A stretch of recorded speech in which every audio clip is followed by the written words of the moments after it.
ಕಾಂಗ್ರೆಸ್ ಸರ್ಕಾರ ಮತಾಂಧರಿಗೆ ರಕ್ಷಣೆ ಕೊಡ್ತಾ ಇದೆ. 1 ವರ್ಷದಲ್ಲಿ ಮತಾಂಧ ಭೂಮಿಯಾಗಿ ಪರಿವರ್ತಿಸಿದೆ. ಇದು ಕ್ರೂರ ಕಲ್ಲು ಬಂಡೆ ಸರ್ಕಾರ ಅಂದಿದ್ದಾರೆ ಬಿಎಸ್ವೈ. ಸಿಎಂ ಸಿದ್ದರಾಮಯ್ಯ ಸರ್ಕಾರ ದಿವಾಳಿಯಾಗಿದೆ, ಯಾವುದೇ ಅಭಿವೃದ್ಧಿಗೆ ಹಣ ಕೊಡ್ತಿಲ್ಲ. ಕಾಂಗ್ರೆಸ್ 3-4 ಕ್ಷೇತ್ರ ಗೆಲ್ಲಿ ನೋಡೋಣ ಅಂತಲೂ ಸವಾಲ್ ಹಾಕಿದ್ದಾರೆ ಬಿಎಸ್ವೈ. ಸರ್ವ ಜನಾಂಗದ ಶಾಂತಿಯ ತೋಟವಾದ ನಮ್ಮ ಕರ್ನಾಟಕವನ್ನು ಈ ಸರ್ಕಾರ, ಈ ಕಾಂಗ್ರೆಸ್ ಸರ್ಕಾರ ಒಂದೇ ವರ್ಷದಲ್ಲಿ ಮತಾಂಧರ ಯುದ್ಧ ಭೂಮಿಯಾಗಿ ಪರಿವರ್ತಿಸಿದೆ. ಅಷ್ಟೇ ಅಲ್ಲ, ಈ ಸರ್ಕಾರದ ರೈತ ವಿರೋಧಿ ಧೋರಣೆಗಳಿಂದಾಗಿ 700ಕ್ಕೂ ಹೆಚ್ಚಿನ ರೈತರು ಆತ್ಮಹತ್ಯೆ ಮಾಡಿಕೊಂಡಿದ್ದಾರೆ.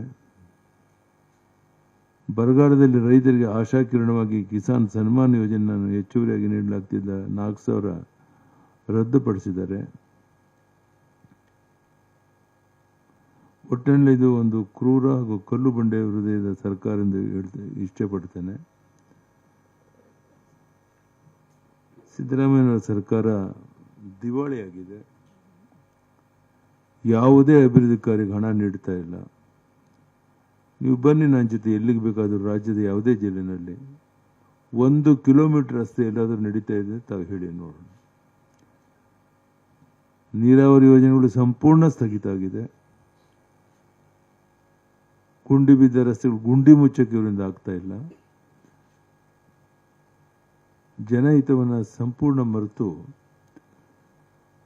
ಒಂದು ರೀತಿ ತೊಗಲಕ್ ದರ್ಬಾರ್ ನಡೆಸ್ತಾ ಇರೋಂಥ ಈ ಸರ್ಕಾರ ಜನನೇ ಇವತ್ತು ಚಿಮಾರಿ ಆಗ್ತಾ ಇದ್ದಾರೆ.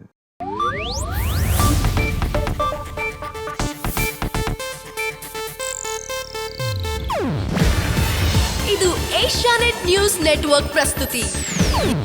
ನೀವು ನೋಡ್ತಿದ್ದೀರಾ ಏಷ್ಯಾನೆಟ್ ಸುವರ್ಣ ನ್ಯೂಸ್.